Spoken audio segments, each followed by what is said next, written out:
Budgeting might not sound like the most fun thing to do, but if you learn to manage your money mindfully, it will give you financial freedom. Today we're going to be talking about the 50-30-20 budgeting method, which is a really popular money allocation strategy that basically requires you to assign your income into different buckets. And the best part is, I'm going to be giving you a very easy to use and entirely free Notion template so you can get started right away. Let's dive in. My name is Niki and I create videos hoping to inspire people to nurture their mind, body, and spirit.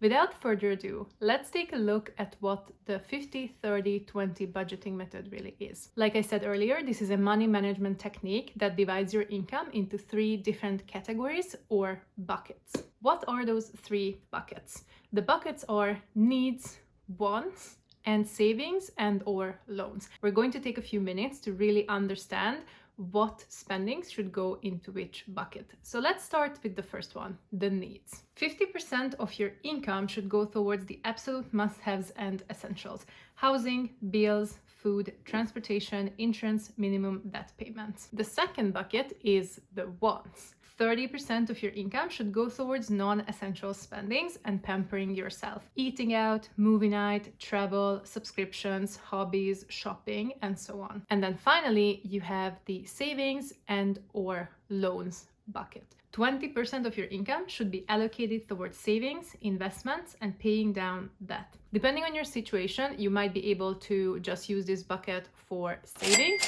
or you might be someone who needs to pay off mortgages, loans, or other type of debts. In that case, the most popular choice is to use half of the bucket to paying off loans, mortgages, and debts, and to use the other half of this bucket to start saving. And like I said before, this is entirely dependent on your unique situation. Now that we know what the 50-30-20 budgeting method entails, we really need to get clear on one final detail before we dive into the Notion template. And that is that you don't have to super strictly stick to these numbers. You can actually tweak the percentages as you see fit best. As an example, if you are looking to become debt-free as fast as possible, you might consider flipping the wants bucket with savings and loans bucket and put 30% of your income towards extra debt payments and 20% towards non-essential spendings. Are you ready for the template? I'm just gonna jump over to my couch and show you what it looks like.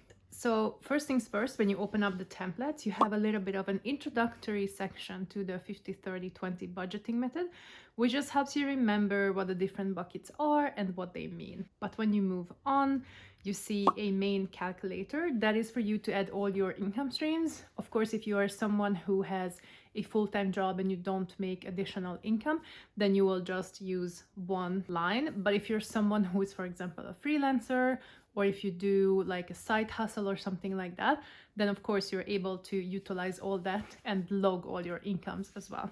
The reason why that's important is because you want to, of course, know how much money you can spend. And you can see in the main calculator that based on the amount, it will actually give you a sum. So if you look at this example here, then you see that the person who is using this calculator, this made up person, makes $21,000 per month, which means that they will spend $10,500 on their needs, $6,300 on their wants, and $4,200 for their financial goals. So financial goals is the same as savings and or loans, but depending on your own financial goals, I just found that it's easier to name it like that. But if you're ever in doubt, you can of course go back and see what each of the sections mean in the tracker. I also added a little expense tracker where you can track your expenses. If you only want to track bigger expenses, this is a great way to do that, but you can also add all your expenses and kind of see how much you spend on what. And you can also sort this by spending types. So there are different views for this table, which means you will be able to see all your expenses, or only your needs, only your financial goals, or only your wants, to make sure that you're keeping track. Pro tip from me, I actually update my monthly budget every single weekend, because then I'm really able to catch up with myself and sort of understand where I am compared to my budget. I found that it's actually really essential to look at your money and see what you're spending on, especially if you're someone who tends to spend on things without thinking twice about them. I definitely highly recommend checking up on your budget once a week, or maybe twice a week even. And I actually encourage people who are just starting out budgeting to do it at least once a week. But then going back to the template, there are also goals for every month. I definitely highly recommend setting some sort of goals, but make sure that you set realistic goals. If you set goals for yourself, make sure to include something that kind of forces you to pamper yourself, because it is really easy to get lost in savings, loan payments, and the everyday hustle. But we all need some extra care and love. So make sure that you set aside some money each and every month that you specifically spend on yourself. If you're in the beginning of your budgeting or financial awareness journey, I definitely highly suggest that you start as soon as possible. I know it can seem hard, but believe me, by taking baby steps, you will get there faster than you would think. And just a reminder, it only takes one conscious decision to achieve financial freedom. If you feel like that you're in need of some inspiration, I highly recommend that you watch this video next, where I share my own journey on how I paid off $15,000 in credit card debt. Thanks for watching today's video. I hope you learned something useful, and I'll see you next week.